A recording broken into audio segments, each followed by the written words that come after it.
Gender, religion and cast कितना important है हमारी डेमोक्रेटिक पॉलिटिक्स के अंदर, आइए बच्चों समझने की कोशिश करते हैं। So my name is Shahrukh Saifi and welcome to the channel simplifying exams.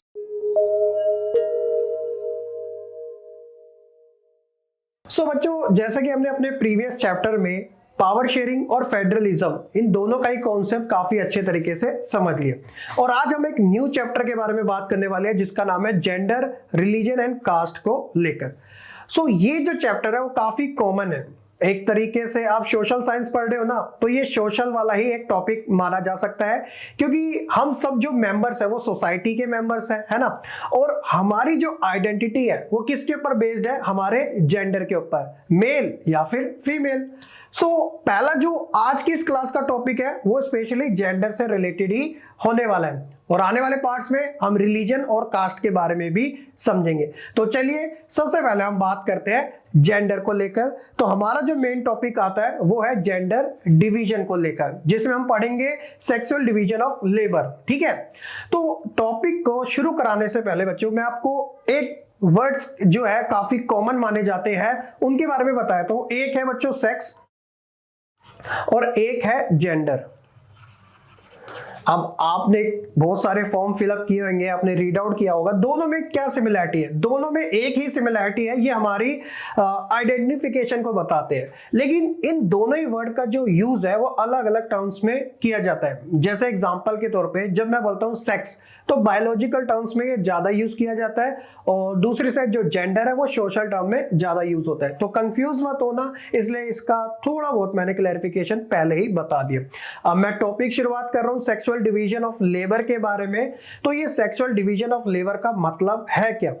तो देखिए बच्चों, काम को लेके जो मेल और फीमेल में बंटवारा में सोसाइटी में देखने को मिलता है, ये इसी से रिलेटेड टॉपिक है, और हम ये देखेंगे और समझने की कोशिश करेंगे कि ये जो डिवीजन है जेंडर को लेकर वो किस टाइप का है और ये किसके फेवर में और क्यों है। तो आइए क्या बात की गई है। तो सबसे पहले हम बात करते हैं, क्या बोला जा रहा है कि boys and girls are brought up to believe that the main responsibility of women is housework and bringing up to children. यानी कि बिल्कुल स्टार्टिंग से ही हमें यह बता दिया जाता है कि जो मेन रिस्पॉन्सिबिलिटी है वुमेन्स की वो क्या है?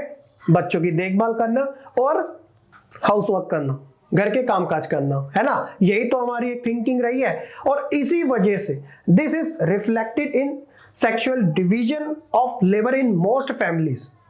यानी कि इसका जो असर है बहुत सारी फैमिलीज में देखने को मिलता है। वो किस टाइप का है कि जहां पर जो वुमेन्स है वो घर के अंदर यानी कि वर्क इनसाइड द होम अलग अलग टाइप के काम करती है। लाइक एग्जांपल देखते हैं, कुकिंग हो, क्लीनिंग हो, वॉशिंग क्लॉथ हो, टेलरिंग हो, लुकिंग आफ्टर चिल्ड्रन यानी कि बच्चों की देखभाल हो, ऐसे सभी काम ये किसके अंडर में आते हैं? वुमेन्स के अंडर आते हैं। ये सारे सभी के लिए कॉमन सी चीज है। और मेंस क्या करते हैं? Mens do all the work outside the home, यानी कि जो मेंस है वो घर के बाहर का सारा काम करते हैं। देखिए हमारी सोसाइटी के अंदर एक एज स्ट्रक्चर है ना, जो कि 3 पार्ट्स में डिवाइडेड है। पहला जो एज स्ट्रक्चर है वो आपको देखने को मिलेगा 0 से 14 साल वालों का, जिसके अंदर आप भी इन्वॉल्व हो। तो ये वाला जो एज ग्रुप है, और एक है 60 प्लस वाला जो ओल्ड एज वाला है, ये दोनों ही ग्रुप डिपेंडेबल माने जाते हैं अपनी फैमिली के ऊपर। तो वर्किंग वाला जो ग्रुप है वो कौन सा है? 15 से लेकर 60 वाला, ये वर्किंग ग्रुप कहलाता है, जो इकोनॉमिक को बूस्ट करने का काम करता है ना। तो इसके अंदर स्पेशली मेल और फीमेल दोनों इन्वॉल्व है। अगर आप रेशियो को देखेंगे तो जो प्रेफरेंस दी गई है वो मेल को ज्यादा दी गई है। वो क्यों दी गई है? क्योंकि बाहर का काम करने की रिस्पॉन्सिबिलिटी ऐसा माना जाता है कि वो मेल के अंडर आती है, और जो इनसाइड काम है यानी कि जो घर के अंदर के काम होते हैं, जो कुकिंग हो, क्लीनिंग, वॉशिंग क्लॉथ वगैरह सारे, ये फीमेल के अंडर माने जाते हैं। तो ऐसा जरूरी नहीं है कि जो मेल है वो घर के काम नहीं कर सकते, वो कुकिंग नहीं कर सकते, वो क्लीनिंग नहीं कर सकते, वो कपड़े नहीं धो सकते, वो कर सकते हैं सारी चीजें। और जो ऐसा जरूरी भी नहीं है कि जो फीमेल है वो बाहर के काम नहीं कर सकती, जॉब नहीं कर सकती, बिजनेस नहीं कर सकती, ये किसी भी प्रकार का टैग लगा ही नहीं है।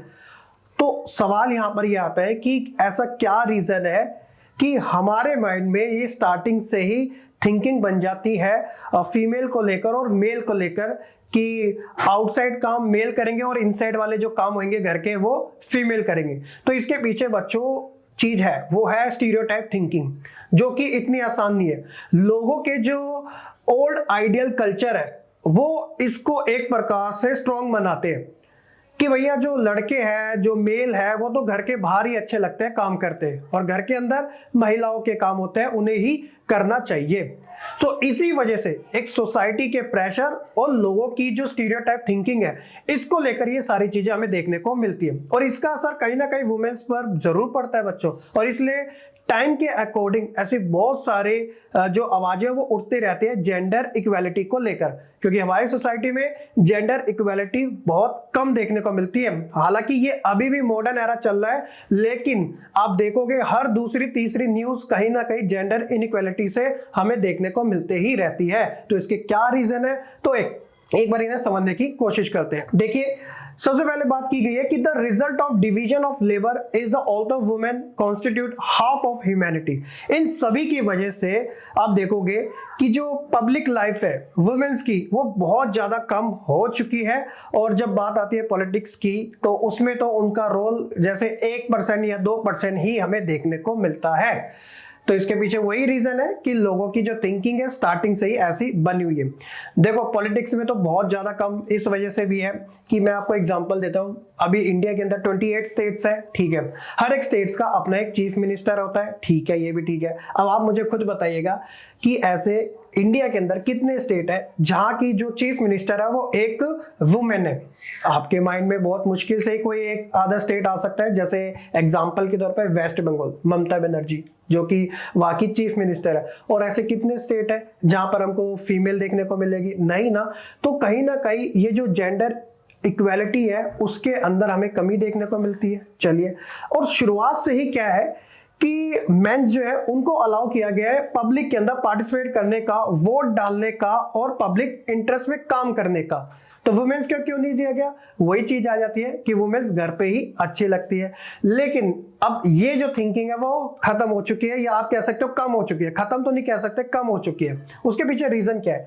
Gradually the gender issue was raised in politics. धीरे धीरे क्या है कि जो जेंडर इशू है मेल और फीमेल को लेकर, वो पॉलिटिक्स में भी हमें उसकी आवाजें उठती दिखाई दी है, और लोगों ने ये डिमांड करी है कि जो वुमेन्स है वो सोसाइटी में पार्टिसिपेट करे और पॉलिटिक्स में अपना रोल प्ले करे। और इसी चीज को लेके बहुत सारे मूवमेंट्स भी हुए हैं, और बहुत सारे आप कह सकते हो जो लॉ बने हुए हमारे उसके अंदर चेंजेस भी लाए गए, यानी कि प्रेफरेंस दी गई है वुमेन्स को ताकि वो आगे बढ़ सके। और आपने एक वर्ड सुना होगा वुमेन एम्पावरमेंट, यानी कि महिलाओं को आगे बढ़ाना, है ना। तो इसी चीज से रिलेटेड एक वर्ड मिलता जुलता आता है फेमिनिस्ट को लेकर। फेमिनिस्ट को लेकर बहुत सारे लोग एक तरीके से इसकी आलोचना भी करते हैं, लेकिन ये अपने आप में एक अलग इश्यू हो सकता है। लेकिन अगर हम इसके मीनिंग को समझने की कोशिश करें इन्हीं टॉपिक से रिलेटेड, तो क्या बात की गई है? जो फेमिनिस्ट एक प्रकार की आइडियोलॉजी है जो कि बिलीव करती है मेन एंड वुमेन के अंदर इक्वल अपॉर्चुनिटी एंड जॉब्स को लेकर, कि ऐसा नहीं है कि एक इंस्टीट्यूट के अंदर, एक कंपनी के अंदर एक मेल को 30,000 पे किए जा रहे हैं और एक फीमेल को 25,000 पे किए जा रहे हैं, तो वो इसके अगेंस्ट है। वो ऐसा बोलती है कि वुमेन्स उसको 25 क्यों दिए जा रहे हैं जबकि मेल को 30,000 दिए जा रहे हैं। तो जो 5,000 का गैप है वो क्या इस वजह से है कि वो फीमेल है? ये इसके अगेंस्ट खड़ी होती है कि भैया इक्वल अपॉर्चुनिटी होना जरूरी है, हम किसी भी चीज में भेदभाव नहीं करेंगे। तो ये फेमिनिस्ट है ना। इसको लेके बहुत सारे मूवमेंट भी हमें देखने को मिले हैं कि जो राइट्स है वुमेन्स के, चाहे वो वोट डालने के हो या फिर जॉब को लेकर हो या फिर उनको अपने हक की बात रखने का हो, इस चीज को लेकर ये काफी ज्यादा एक्टिव रहता है। चलिए आगे देखते हैं। इसके बाद हम बात करते हैं ओवरऑल जब चीजें सामने आती है, a system in which all work inside the home is either done by the women of the family while men are expected to work outside to earn money. यानी कि वुमेन से यही एक्सपेक्ट किया जाता है कि वो घर के सारे काम करे, और मैन से यही एक्सपेक्ट किया जाता है कि वो घर के जो भी काम है, चाहे वो जॉब करना हो, बिजनेस करना हो, वो उसी के अंडर में रहे। और ये जो चीज है ऐसा नहीं है कि बाय बर्थ है, नहीं, this believe is not based on biology, है ना। तो ये किसके ऊपर बेस्ड है? सोशल एक्सपेक्टेशन लोगों की और लोगों की स्टीरियोटाइप थिंकिंग के ऊपर, कि वो ऐसा सोचते हैं, मानते हैं या फिर एक्सपेक्ट करते हैं कि यही चीजें होनी चाहिए। लेकिन इन दिस मॉडर्न एरा ये आज का जो आधुनिक समय है, इसमें हमें बहुत सारे चेंजेस देखने को मिल रहे हैं। जो वुमेन्स है वो पार्टिसिपेट करती है पॉलिटिक्स के अंदर भी, स्पोर्ट्स के अंदर भी, और जॉब बिजनेस वो अकेले दम पर भी कर सकती है, और वो सेल्फ इंडिपेंडेंट भी है, और जो गवर्नमेंट है वो उनके फेवर में भी काम करती है। उनके लिए अलग अलग राइट्स बनाए गए हैं, अलग अलग ऑर्गेनाइजेशन बनाए गए हैं, और साथ ही बच्चों सबसे बड़ी चीज क्या है कि इनको स्पेशल राइट्स रिजर्वेशन के तौर पर भी दिए गए हैं, ताकि जो मैंने आपको स्टार्टिंग में बताया था ना कि वुमेन एम्पावरमेंट यानी कि महिलाओं को आगे बढ़ाना, तो वो अपने जो घर की बाउंड्रीज है उसमें ना रह के सोसाइटी में अपना रोल अदा करे, और एक आप कह सकते हो कि एक जिम्मेदार जो नागरिक हम कहते हैं रिस्पॉन्सिबल पर्सन वैसा बन सके, और वो अपनी जो क्वालिटी उनके अंदर है उसको वो दिखा सके इस सोसाइटी को, और उन लोगों की जो स्टीरियोटाइप थिंकिंग है उसको किल किया जा सके, और जेंडर इक्वालिटी जो है वो कायम की जा सके, है ना। ये सब चीजें हमें इसके अंदर देखने को मिलती है, और ये सारी चीजें की भी जा रही है। होप सो कि बच्चों यहां तक आपको जेंडर डिवीजन वाले टॉपिक में अच्छे तरीके से समझ आ चुका होगा। सो बच्चों हमारा जो नेक्स्ट टॉपिक है वो है status of women in India, कि हमारे देश के अंदर वुमेन की जो स्टेटस है वो किस टाइप की है, जो कि अलग अलग सेक्टर में हमें जानने को मिलेगी। तो सबसे पहले हम बात कर लेते हैं अपनी ही इंडियन सोसाइटी को लेकर। तो क्या बात की जा रही है इसके अंदर, India has a patriarchal society and women face discrimination and operation in various वे। क्या बात की जा रही है कि जो हमारी सोसाइटी है वो पैट्रियार्कल सोसाइटी है, यानी कि मेल प्रेफरेंस वाली है, कि मेल को ज्यादा पूजा जाता है एज कंपेयर टू वुमेन्स। और वुमेन्स के साथ क्या होता है कि डिस्क्रिमिनेट हमें देखने को मिलता है, भेदभाव देखने को मिलता है, ऑपरेशंस देखने को मिलते हैं, यानी इनके ऊपर अत्याचार किया जाता है, शोषण किया जाता है, उनका डोमेस्टिक वायलेंस जैसी सिचुएशन उनके साथ समय समय पे क्रिएट होती ही रहती है। और यूजुअली अगर देखा जाए जो पेरेंट्स हैं वो चाहते हैं कि जब बच्चे का जन्म होता है तो वो बॉय चाइल्ड हो, यानी कि मेल हो, लड़का ही पैदा हो। On the other side girls की जब बात आती है तो abort girl child before she is born, यानी कि उसके जन्म से पहले ही उसका अबॉर्शन करवा देना। तो अबॉर्शन क्या होता है, एक तरीके का प्रोसीजर जो कि प्रेगनेंसी को टाइम से पहले एंड कर दिया जाता है। उसके पीछे रीजन लोगों के अलग अलग हो सकते हैं, चाहे वो मेंटल इलनेस हो, या फिर बॉडी के अंदर कोई इंटरनली प्रॉब्लम हो, या फिर सोसाइटी का प्रेशर हो, या लोगों की स्टीरियोटाइप थिंकिंग क्यों ना हो। तो अबॉर्शन लोग इसलिए भी कराते हैं, जो कि लीगल इलीगल दोनों ही तरीके से लोग सोचते हैं कि है भी और नहीं भी है ना। इंडिया के अंदर क्या है, जो सेक्स रेशियो क्या होता है, मेल और फीमेल के बीच का रेशियो, इसे हम पर 1000 मेल से कैलकुलेट करते हैं।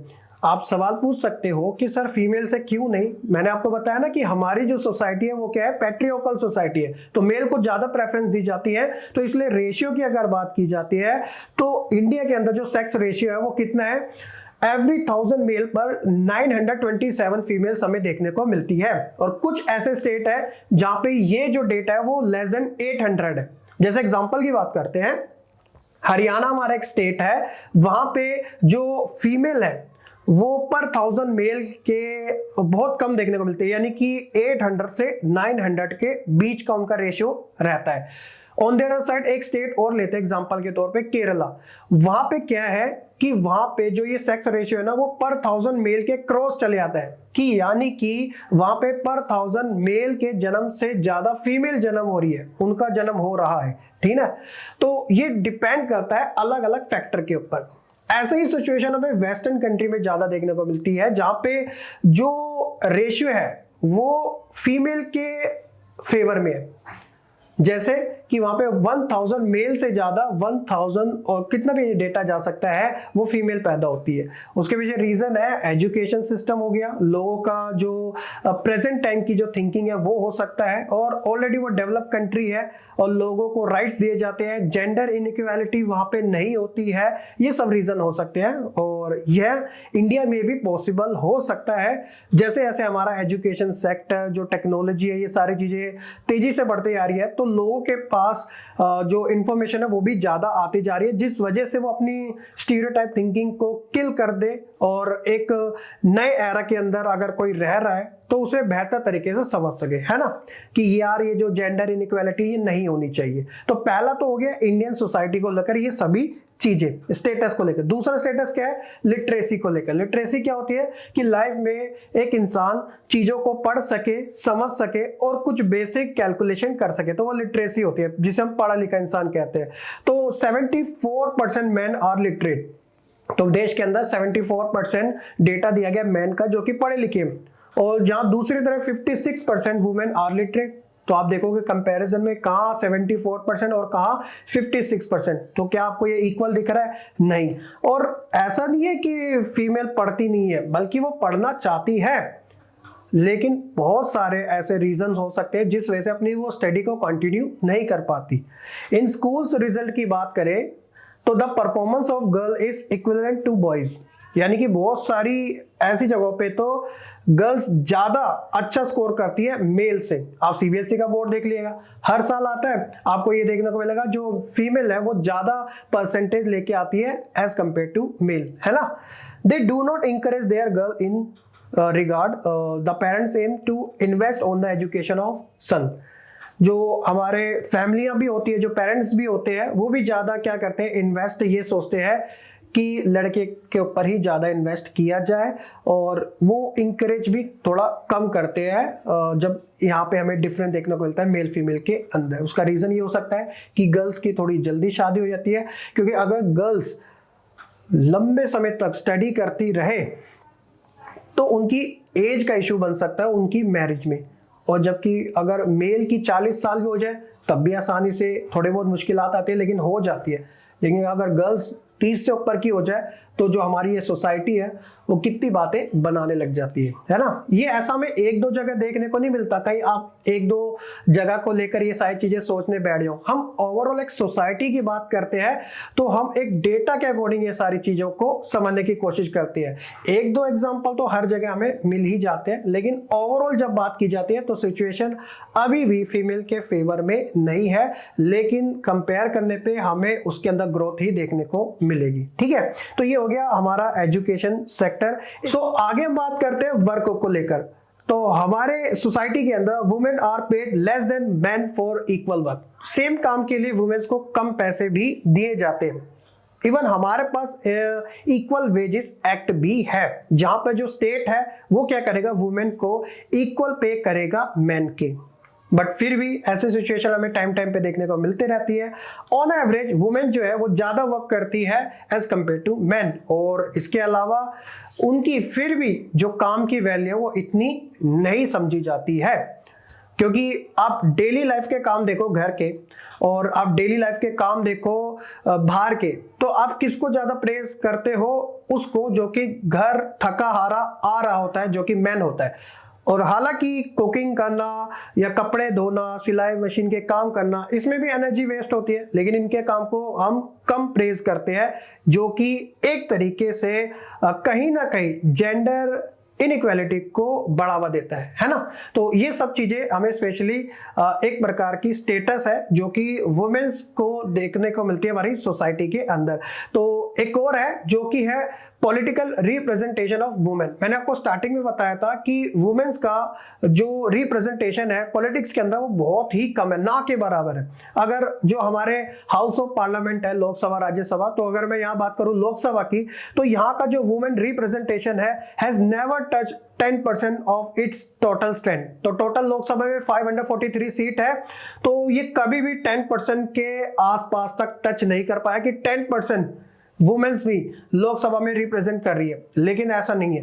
अगर लास्ट ईयर के हम इलेक्शन को देखें तो 14% तक ये रेशियो गया था, जो कि एक पॉजिटिव चीज भी थी। उसी तरह स्टेट असेंबली की अगर बात करें तो ये लेस देन 5% ही रहा है, यानी 95% आप देखोगे मेल और ओनली 5% या उससे डाउन फीमेल। तो कितना ज्यादा इनइक्वालिटी है ना। Most of the cabinet minister and chief minister are mail.